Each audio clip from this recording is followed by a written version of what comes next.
Taylor Starling versus Bec Rawlings.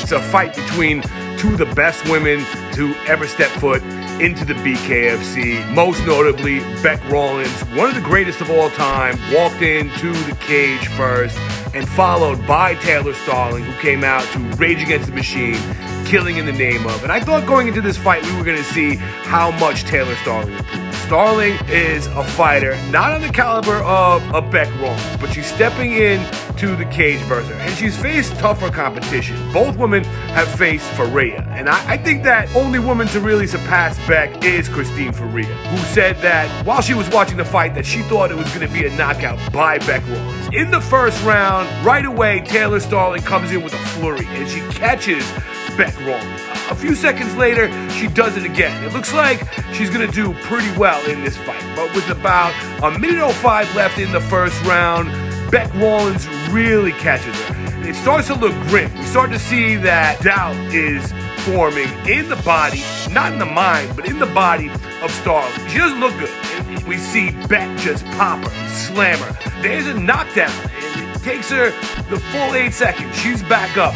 And it's starting to look real grim right now. We start remembering the Taylor Starling versus Christine Faria fight. We remember her being just slaughtered and looking like she didn't deserve to even be in the same cage with her. She survived the round. Two really nasty big rounds for Bec Rawlings. In the third round, it's a little closer. It's a little closer. It's a great fight. In a night of insane, blistering knockouts, we're wondering if we're going to see one. We see that Taylor Starling's starting to shut down. She reemerges in this fight, and she fights a fight. Both women really bludgeon each other. After the third round, a little bit of a late blow by Bec Rawlings, but it's a fight.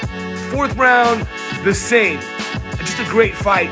Both women seem to be doing pretty well, but you got to give all 4 rounds to Bec Rawlings. And her coaches tell Starling that she's losing. She needs a knockout in the 5th round. In the 5th round, we see Bec Rawlings land a nasty flurry, and Taylor Starling meets the canvas again, falls down on the ground. It's ruled a slip. I thought it was a knockdown, in my opinion, but there's damage. There's damage on both women's faces. Both women look really beat up. They look beat up in the eyes. There's cuts in their eyes. It looks like Taylor Starling really did a good job of beating Bec back up, just like she beat her up. So they both beat each other up. They both fought a great fight. Bec Rawlings wins the fight. She wins the unanimous decision. She wins on all the judges' scorecards, and I'm with that. I think Bec fought a great fight. She didn't get the knockout, but it really did prove what I was looking at in the beginning.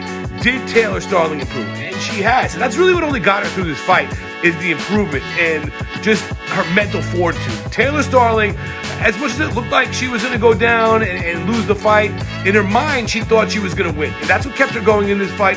Physically, she wasn't as good as Bec Rawlings. And no matter how much training she's done, and no matter how good she's become, she's not a Bec Rawlings. And Bec Rawlings proved that tonight. You got to wonder what's next for Bec.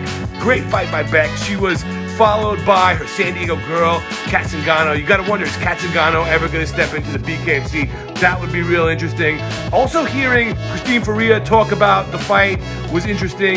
Faria said that Bec is one of the hardest hitters she's ever faced, really has knockout power, and she thought it was going to be a knockout. We also heard Britain Hart talk about it also at the end of the first round. Just a great fight. Really what we learned in this fight is that Bec is not gone. She's here to stay. She's going to keep on doing what she does best, throwing punches. And when she got inside on Taylor Starling, that's where she really hurt her. After the first time they clinched and she broke her defense, showed her power, that's when Taylor Starling knew that it didn't feel good. And she was lucky to make it out of each scuffle because she was being popped in the face really hard, and her expressions were showing it. She looked like she was getting really beaten up, and somehow she was able to reset, get her defense back. But once her defense was penetrated and she was getting hit, it looked like she was about to hit the canvas every time. Great fight from Bec Rawlings. I can't wait to see what's next for Bec Rawlings, and awesome Knucklemania. And I really like this fight. I like seeing these two go at it. Just another awesome fight from the BKFC, who puts out the best fights in the world.